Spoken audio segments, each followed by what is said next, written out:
Okay, folks, your favorite captain, Captain Paul here. Last week we talked about, how you could possibly save money. Don't go with a buyer's broker. I love some of the comments. Thank you guys so much. Real quick, too, on the Patreon thing. A lot of people are asking about the Patreon thing. You cannot do it from your Apple device. Don't ask me why YouTube does that, but for some reason it just doesn't work well with Apple. So you have to use a Android device or your computer. Anyway, so I hope you guys like last week's video. Next week's video, we're going to talk about NA vision versus NA engines versus turbo engines, what it costs, what we pay, and what me and Pete have to pay. Also today, I thank Pete. Kiko's behind the camera. So, Kiko's behind the camera today. He's back. Anyway, he got off a few minutes early today. It's Sunday, right? Yeah, 4th of July week. Anyways, I hope you guys are all enjoying your 4th of July week. I think this will go out the 5th. So anyway, today we're going to talk about you bought your loop boat, you bought your Bahamas boat, you bought your trawler, it's your dream boat. How long does it take with captains to have a professional captain come out, check you out in the boat, and get you slipping the boat? And that's what we're going to talk about today. How many hours? And then, in my professional opinion, how many hours I feel to get to certain different levels. And it all based on me. I'm not a quick learner, so I'm probably a poor example of this. But let's start off right here. So Southern Estate, you can see right here, is a twin engine. And we have gears right here, what we call the gears. And then these are throttles. When I have a student, and dudes, I can't say thank you enough, especially you Patreons and stuff like that. You guys, we have an open door policy with our Patreons, and they can call and reach out to us. But anyway, Gary's not even a Patreon. He's just a YouTube. We've been talking for about 2 years. Him and his wife are getting ready to do the loop. Thank you so much, Gary. He took the time to come down here. Now, we've been talking about it for about a year. I think he actually booked this vacation about a year ago. And then him and his wife spent a couple extra days before they got on the cruise ship to come out and say hi. And for some reason, it all just clicked together, and we were able to take Southern Estate out a couple days ago and take them for a ride. We took them out to the reef. Show you a couple little video of that. They got to go do a little bit of snorkeling. It all happened fast because it was before my shift, but it was awesome getting them out there, showing them how the remote works on the autopilot and Nice. just stuff like that. I kind of ruined them. I probably shouldn't have done that to the big guy. Anyway, thank you so much, Gary. We do appreciate it. And we do appreciate all the support that we get on YouTube. Thank you guys. We can't do this channel without you guys. Anyway, let's get back to the video, today's video. And I got a quick update. Tats is coming back. Oh yeah, Tats is, I think she's booked her ticket. We'll see her in August, and somehow we'll get her a cameo appearance, because who doesn't like to see Tats? If you don't like Tats, please, this isn't your channel. But we enjoy having her out here, and she's just told Pete, she goes, I'm not staying in a condo, I'm staying on the boat. And I said, that's fine, I'll stay in the condo. Pete said, well, you might want to see the beach before you turn that down, but she'll do a little bit of both, I'm sure. Yeah, I think so. Yeah, and hopefully what I'd like to plan is where we take her over to Key West, or even over to Newfound Harbor and go have dinner at my resort and go and anchor in that harbor again or something like that. It'd be fun that 3 days that we have. Okay, and Tats is learning how to drive the boat. Yeah. So last time she pulls it out of the slip, Gary was able to pull it out of the slip. So right from the start, when you come with a professional captain, you're driving the boat. So, and the big thing with driving these boats is, this is a little secret somebody taught me long ago, was put your thumbs out like this. That's what the boat's going to do. This is the stern of the boat. This is the bow of the boat.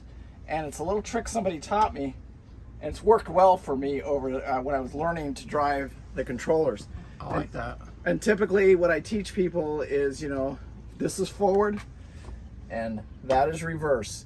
And the first thing that we do for anybody is throttle control. And it only takes a few hours to really gain that throttle control, and that's just you learning the boat. So by day one, you have got to master throttle control, know what the boat's going to do and how it'll turn. You'll master turns, you'll do some backing. We usually take you out to a buoy. We let you drive around the buoy. So after day one, you should be pretty proficient and be able to operate the boat. After day two, you should be able to slip the boat and get it into a slip. It may not be pretty because it takes a lot of practice to get to a level of, let's call it expertise. I would say those hours are probably somewhere around 100 hours before you really get pretty proficient with it.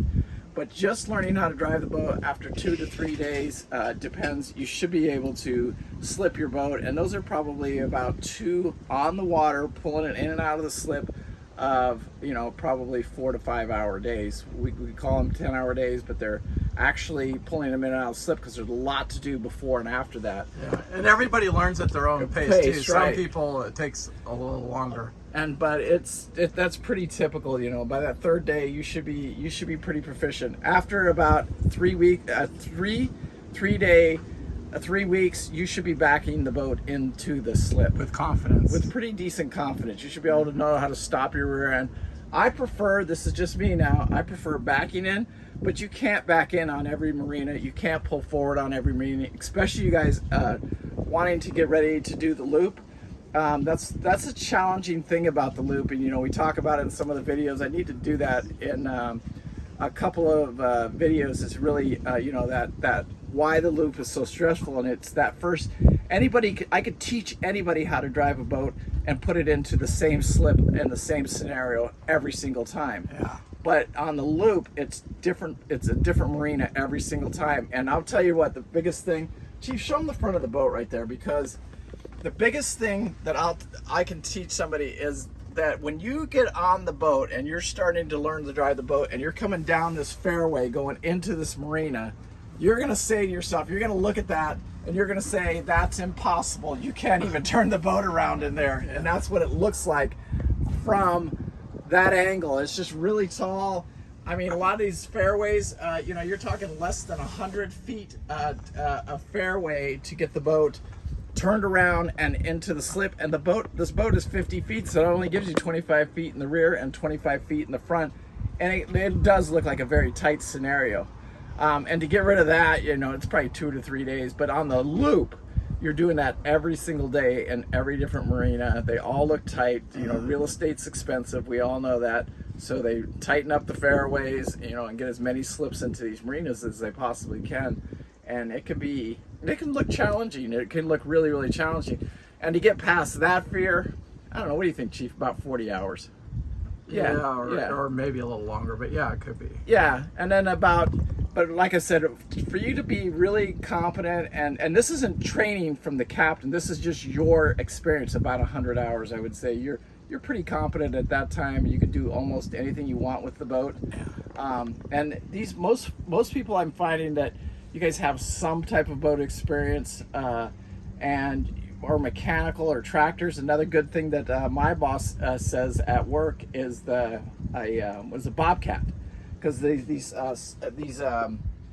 single screw trawlers, especially with the single sticks, those are the easiest to learn on. Is a single stick forward, single stick reverse. This is a twin stick, so you got to learn what these do and these do. Yeah. I'm used to both. And then you got wireless, and then fly-by-wire and wire. And what that means, so these controllers right here, there's a wire that runs from here down to these are the gears, so they would run down to the gear.